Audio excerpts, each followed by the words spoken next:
Dias de reconhecimento. O dever do homem, encarnado ou desencarnado, é subir sempre, na escala dos conhecimentos e da purificação, para poder dar, praticamente, testemunho de ser cooperador feliz no movimento de progresso das almas irmãs. Quantos são os modos e meios de progredir? Por quantas gamas se filtra o saber integral? Ninguém precisa assustar-se com a vastidão do programa, porque a vida é programa infinito e ninguém é aluno obrigado a aprender de hoje para amanhã a lição que lhe seja dado estudar. Basta não se percam oportunidades sadias para estar-se quites com a lei de progresso contínuo. O fulcro da questão é moral, aliada ao saber. Eis que surge o indivíduo autoridade. Eis que desponta a claridade do sol, da existência, a divindade característica da lei de origem. O que é, por natureza, evidenciou-se o que estava a cargo do sagrado direito de auto-organização, por labor interno, pela proficiência do ser patenteou-se. Procrastinado foi o homem inferior pela chama interna do homem-Deus. É o Cristo revelado por Jesus como interior ao homem, que foi pelo homem exposto para que o gozo de tal glória entrasse para o seu patrimônio. Belo, sem dúvida, o catecismo da própria vida. Fundamenta-se na lei de necessidade interna, nunca na sanha dos conchavismos humanos. A Igreja de Jesus, tal como o catecismo daqui ensina, reclama da parte do profitente amor, revelação e ciência, sem o que não haverá quem possa se dizer autoridade. 9 nota. Igreja, à época, significava comunidade, não tinha o caráter sectário que adquiriu posteriormente. Fim de nota. Se a Igreja dos homens professa em contrário, sem dúvida é porque houve adulteração, e houve mesmo. O céu que vem por envolvimento em amor, revelação e ciência, o céu do Cristo, não pode ser sectário, mas o céu das religiões, esse nunca deixará de sê-lo. Para o não ser, só mesmo havendo uma filosofia que seja a filosofia, uma ciência que seja a ciência, uma religião que seja o sentimento gerado, a consequência do determinado pela filosofia e ciência, o sentimento de unidade com Deus e de fraternidade entre as partes manifestas do próprio Deus, que é ao que se chama criação. Religião não é um programa formal. Religião não é amontoado de façanhas convencionais. Religião não é soberba sectária. Religião não é viver à custa da fé.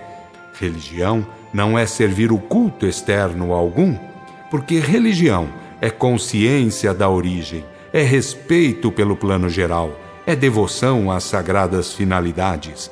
Religião sem filosofia, sem ciência e sem ser consequência daqueles 2 fatores básicos não é religião, é apenas cambalacho de homens rotulados de religião, para que estômagos se forrem, bolsos se encham e orgulhos partidários se refestelem.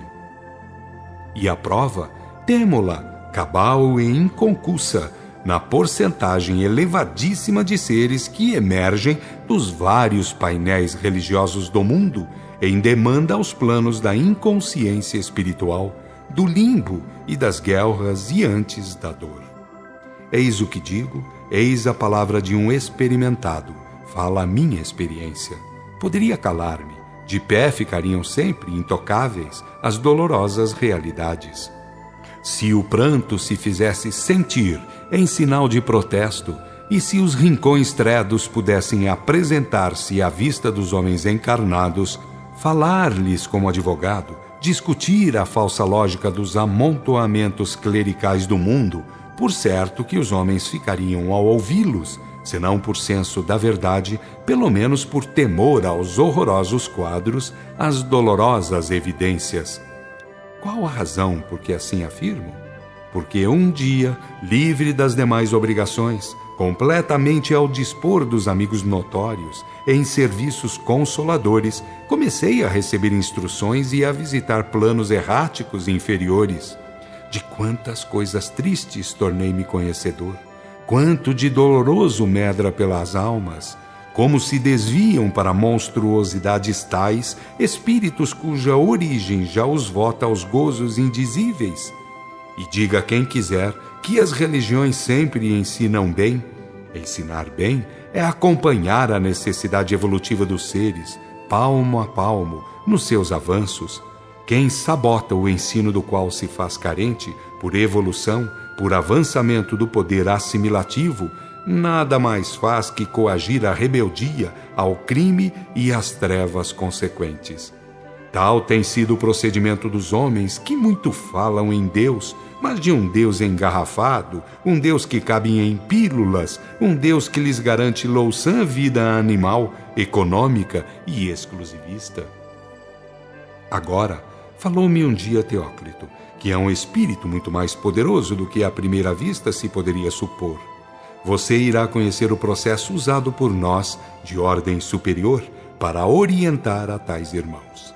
Tendo visto como vivem outros de nossos irmãos nos mais variantes estados de prostração e dor, facilmente poderá imaginar como teve que viver por muito tempo também, porque você vem, irá ver, de libertar-se faz pouco tempo de jugo doloroso por encarnações penosas e estadias prolongadas em reinos de pranto e ranger de dentes. De fato, intervim, presinto ter cometido qualquer coisa muito grave. O que senti ao visitar esses planos abismais parecia-me como reviver tempos lá vividos, angústias bem curtidas por esses países. Tinha como que um quadro por mim mesmo pintado ante minha visão de espírito e gostaria de fazer alguma coisa pelos que por lá ainda, infelizmente, transitam. Sorriu inteligentemente o bom Teócrito ao ouvir meus protestos humanitários e sensatamente ponderou. Complexo é o problema. Se bem marche a humanidade para melhores dias e as doutrinações se deem em maior escala, com o conhecimento dos homens de boa vontade e por suas diretas intervenções, também é certo que em Deus não houve nem jamais haverá licenciosidade. Ninguém pena, amigo, sem ser seu e justo o penar. Você vem de ser beneficiado desde algum tempo com o esquecimento temporário de suas ações passadas, em virtude da recuperação elaborada. Agora, porém, que entrará no domínio das recordações por via de serviços por prestar ao Consolador em curso maravilhoso no mundo, não queira saber mais em matéria de justiça do que o próprio Deus. Viu para saber, conserve a sabedoria para produzir, mas faça-o no âmbito das leis de causa e efeito. Não está sendo chamado a servir de juiz junto a irmãos em purgação e muito menos ainda da suprema justiça. Considere que, sendo de ordem interna o céu, que pode ser gozado ao infinito, também o é o inferno. Este igualmente conta da parte do espírito as mesmas naturais prerrogativas para recalcar ou exaltar. Peço-lhe, porque de mais alto lhe ordenam, saiba fazer o bem, sem, contudo, indispor-se com a suprema justiça. Ao ser obrigado a comparações entre o sofrimento de alguém e o rigor da lei, saiba que o rigor da lei é aplicado pelo Espírito, nunca por Deus. De Deus vem tudo, mas genericamente. Despertar para o bem ou para o mal e fruí-los, isso pertence ao próprio Espírito. Mas, obtemperei, e se o Espírito não conhecer semelhantes regras fundamentais? Brando, respondeu Teócrito. De um lado, amigo, por natureza, ninguém quer sofrer e isso basta para que saiba e sinta não ter que causar sofrimento a quem quer que seja. De outro lado, deve convir terem vindo todos os ensinos, desde os Vedas, com o sentido de forçar o conhecimento das origens, do plano evolutivo e das finalidades por atingir. Os verdadeiros ensinos, em que pese terem surgido aos poucos e progressivamente, sempre apareceram pela revelação, pelo intercâmbio entre um plano e outro. Portanto, de que Deus surgiram no mundo cleros formais? Com que autorização levantaram-se organizações profissionais de exploradores da fé?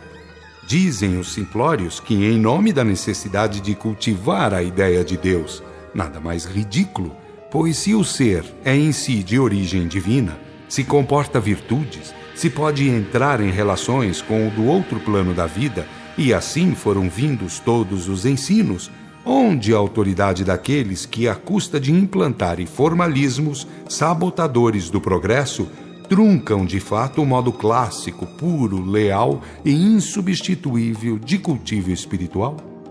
Por onde, afinal, deve-se conhecer as coisas atinentes ao espírito, pelos formalismos forjados por homens e sob cuja dependência vivem cardumes de parasitas da sociedade? Não, um conhecimento sugere outro, ao passo que um formalismo só a outro formalismo é capaz de estimular. A lei do espírito é a investigação consciente, contínua e ungida de amor. Para tanto, sempre deveria ter ficado de pé o culto moralizado e puro da revelação. Eis, amigo Licínio, o que se restaura no mundo. Eis o porquê de tanta repetição em torno da mesma questão. Aos trabalhadores inferiores, a esses, pouco ou nada de compreensível se diz e pede. Há, por conseguinte, necessidade de que outros, mais experimentados, compenetrem-se da grande reforma que bate às portas da humanidade da era presente. Sabemos o que queremos e por isso mesmo tangemos no sentido de libertação de consciências. É hora de saberem os homens que do céu interno, de Deus, ninguém se aproxima sem ser por aproximar-se de si mesmo. E para tanto realizar, só pelos caminhos também internos da moralização e do saber. Eis o que terá que dizer no mundo dos encarnados ao se comunicar pelos canais mediúnicos. Fez breve pausa, meneou de certo modo a bela cabeça para acrescentar de modo significativo. Não se esqueça de que serviço idêntico está sendo feito por muitos daqueles que truncaram, aparentemente, o andamento do cristianismo nascente. É da soberana vontade que todos tenham oportunidades de dar o seu testemunho, no mesmo campo em que tiveram a infelicidade de falir. Ambrósio, aquele que viu na transmissão de ideias, também foi um dos que moveram calcanhares contra a causa do mestre. Afianço-lhe que essa regra se irá prolongando, vistos os adversários da restauração, mais tarde ou mais cedo, uma vez tornados merecedores, terem também que fazer sua parte. Por mim, estava saturado de ensinos, como vinha de viver desde criança, pois da última vez desencarnara com apenas 3 anos, uma vida alheia a tais cogitações. Muito me parecia aquilo tudo. Tinha lido, aprendido, ouvido, cultivado e me dado por satisfeito com o que era em geral ensinado nos nossos santuários, onde o sentido histórico nunca tinha chegado a ser levado a sério. O fundamental era tudo e este cingia-se a poucas regras e muitas obras, nenhuma formalidade e respeitos integrais aos reconhecidos valores. Muitas vezes tinha ouvido a espíritos superiorizados dizerem: na face obscura do mundo e nas zonas inferiores prevalecem leis menos intensas. Muitas vezes, dado a falhas na organização de um caráter, uma grande sabedoria faz um grande negador de soberanas verdades. Tudo, portanto, por semelhantes plagas da vida e do universo, deve partir de baixo para cima, do saber mais tosco rumo aos conhecimentos, por vezes apenas empíricos. Aqui, depois de tanto marchar o espírito pelas vielas de vidas e experiências outras, tudo se torna fácil. É como ver-se tudo de cima para baixo, do fundamental para o relativo, do espiritual ao material. Os problemas, Deus, Cristo, imortalidade, evolução, reencarnação, comunicação, pluralidade dos mundos habitáveis, etc., com nada se provam, com pouco se sente e muito se vive. Como tudo parte de leis que nos são superiores, cogitar sobre sua justeza seria absurdo. Jamais poderíamos assim pensar com respeito aos problemas de ordem moral. Estes tocam-nos diretamente em qualquer tempo e local. se bem tenhamos mais fortes elementos de cooperação a dispor, já pela evolução feita, já pelo meio ambiente excelsamente favorável, nem por isso deixam de estar essas responsabilidades a nos afetar diretamente. E como o mundo material reclama no presente a reencarnação de seres superiorizados, eis que, para vencer em meio tão denso quão inferior, cumpre armar-se de toda a cautela possível. Tudo isso, para mim, tinha parecença daquilo que ocorreria com os outros. Não me dei jamais, depois de ter crescido e ficado adulto, por aqui mesmo, ao serviço de pensar que um dia isso me calhasse por turno. Agora, ante as explanações de Teócrito e o cogitar contínuo de tantos vultos em relação ao caso, sentia-me como avassalado por um novo mundo de coisas por vasculhar. Estava assoberbado de serviço mental.